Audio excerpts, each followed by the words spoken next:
नमस्कार मित्रांनो, job support या यूट्यूब चॅनलवरती तुमचे स्वागत आहे। मित्रांनो, मुख्यमंत्री माझी लाडकी बहीण योजनेमध्ये मोठे बदल करण्यात आलेले आहेत। कोणते बदल करण्यात आलेले आहेत ते या व्हिडिओच्या माध्यमातून जाणून घेणार आहोत। त्यापूर्वी चॅनलवर जर पहिल्यांदाच आला असाल तर चॅनलला सबस्क्राइब करा।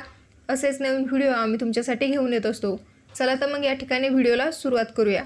तर मित्रांनो, या ठिकाणी तुम्ही पाहू शकता मुख्यमंत्री माझी लाडकी बहीण योजनेमध्ये कोणते बदल करण्यात आलेले आहेत। यामध्ये पहिला जो बदल करण्यात आलेला आहे की सदर योजनेअंतर्गत अर्ज करण्याची मुदत दिनांक 1 जुलै 2024 ते 15 जुलै 2024 पर्यंत ठेवण्यात आली होती।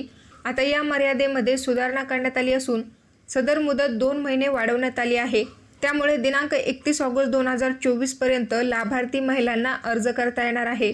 तसेच दिनांक 31 ऑगस्ट 2024 पर्यंत अर्ज करण्यात आलेल्या लाभार्थी महिलांना दिनांक 1 जुलै 2024 पासून दरमहा 1500 रुपये आर्थिक लाभ देण्यात येणार आहे। त्यानंतरचा दुसरा जो बदल करण्यात आलेला आहे, या योजनेच्या पात्रतेमध्ये आदिवासी प्रमाणपत्र आवश्यक असल्याचे नमूद करण्यात आले होते। आता लाभार्थी महिलेकडे आदिवासी प्रमाणपत्र उपलब्ध नसेल तर त्याऐवजी 15 वर्षापूर्वीचे रेशन कार्ड असेल, मतदान ओळखपत्र असेल, शाळा सोडल्याचे प्रमाणपत्र असेल किंवा जन्मदाखला या चारीपैकी कोणतेही एक ओळखपत्र अर्ज करताना ग्राह्य धरण्यात येणार आहे।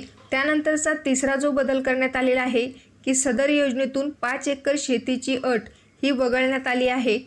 त्यानंतरचा चौथा जो बदल करण्यात आलेला आहे की सदर योजनेत लाभार्थी महिलांचा वयोगट 21 ते 60 वर्ष वयोगट ऐवजी 21 ते 65 वर्ष वयोगट करण्यात आलेला आहे। म्हणजे 21 ते 60 ऐवजी आता 21 ते 65 या वर्ष वयोगटातील महिला या योजनेचा लाभ घेऊ शकतील। त्यानंतरचा पाचवा जो बदल करण्यात आलेला आहे की परराज्यात जन्म झालेल्या महिलांनी महाराष्ट्रातील आदिवासी असणाऱ्या पुरुषांबरोबर विवाह केला असेल तर अशा बाबतीत त्यांच्या पतीचे जन्मदाखला, शाळा सोडल्याचे प्रमाणपत्र, आदिवासी प्रमाणपत्र हे ग्राह्य धरण्यात येईल। आणि यानंतरचा जो बदल करण्यात आलेला आहे उत्पन्न दाखल्यासंदर्भात की 2.5 लाखाचा उत्पन्न दाखला उपलब्ध नसेल तर ज्या कुटुंबाचे पिवळे व केशरी रेशन कार्ड उपलब्ध असेल त्यांना उत्पन्नाच्या दाखला प्रमाणपत्रातून सूट देण्यात येत आहे। त्यानंतरचा शेवटचा जो बदल करण्यात आलेला आहे की सदर योजनेत कुटुंबातील एका पात्र अविवाहित महिलेला सुद्धा या योजनेचा लाभ देण्यात येणार आहे। म्हणजे तुमच्या कुटुंबातील एखादी महिला अविवाहित असेल, जिचे वय वर्ष 21 पूर्ण असेल, अशा एका कुटुंबातील एका महिलेला या योजनेचा लाभ दिला जाणार आहे।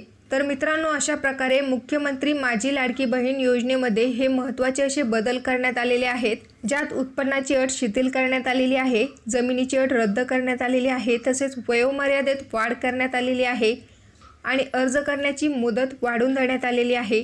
तर मित्रांनो, या योजनेसाठी अर्ज सुरू झाल्यानंतर तुम्हाला माहिती देण्यात येईल। त्यासाठी आमच्या चॅनेलला सबस्क्राइब करा।